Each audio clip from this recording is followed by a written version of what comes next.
Đi thôi. Bắt đầu đi đào mì thôi nha anh em ơi. Mùa này không rảnh để đi chơi nữa. Hello, xin chào.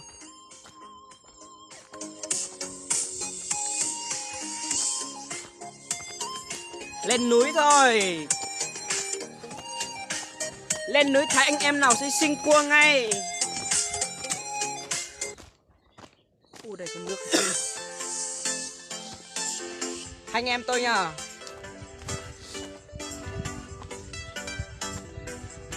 Mệt vãi. Dốc không à? Thấy không?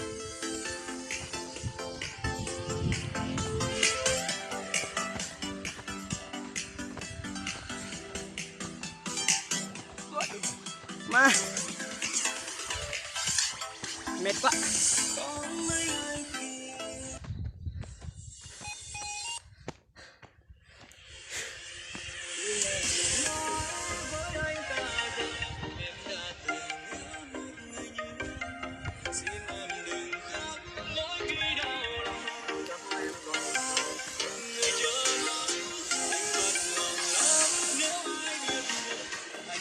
Ôi trời ơi, hết hồn.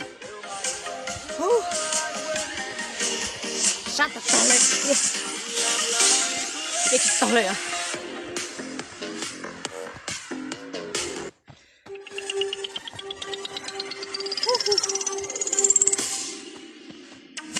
Đã tua.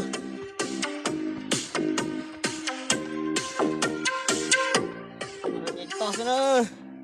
Nhẹ chia nhẹ kia.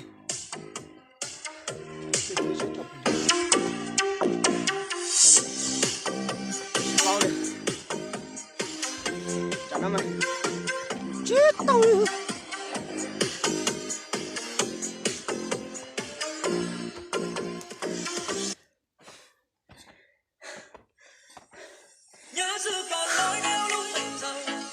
Khi tới có nhà lầu, còn lâu tôi mới có được nhà lầu. Suốt ngày lên núi mới có nhà lầu.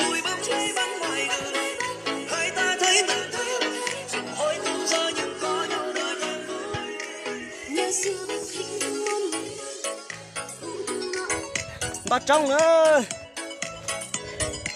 Lên được đỉnh núi rồi các bạn ơi. Thấy không? Đây là gì?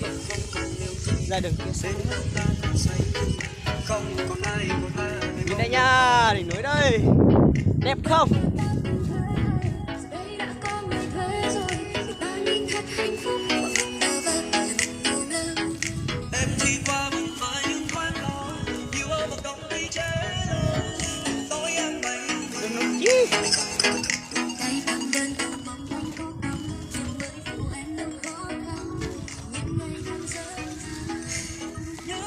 Bây giờ một khắc có với tí tin đạt to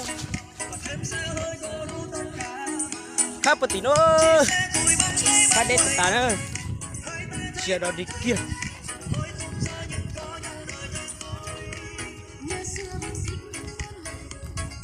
thì tôi thả bình thường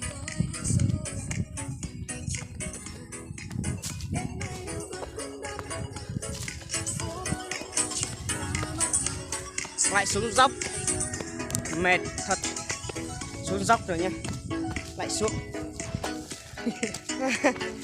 kiểu gì đây, mệt thật, đi bộ cũng thấy mệt rồi, làm đấy chẳng biết mệt thế nào.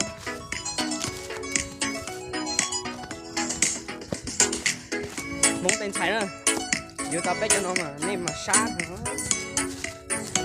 nên một cái tiếng con nụ, thôi cho tiệt cứ đẹp biết cho nó chơi. Này chị, thế đã đâm một lần chị này đứt tăng nữa.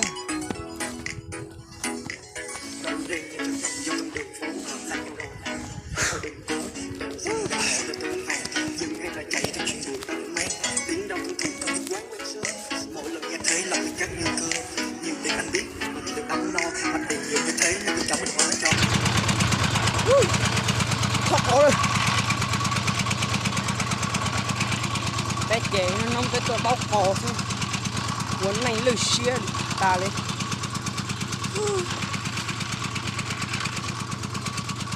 chỉ một cái giải xa lên ngó lên,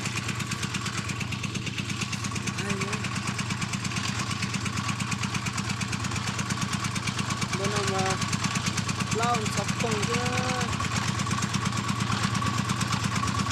lại cho mình tiếp tục công việc của mình nhé.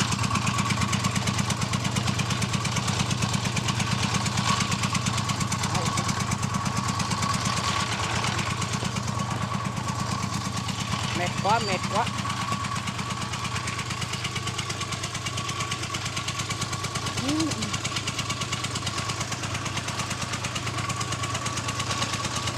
Đi lót đi.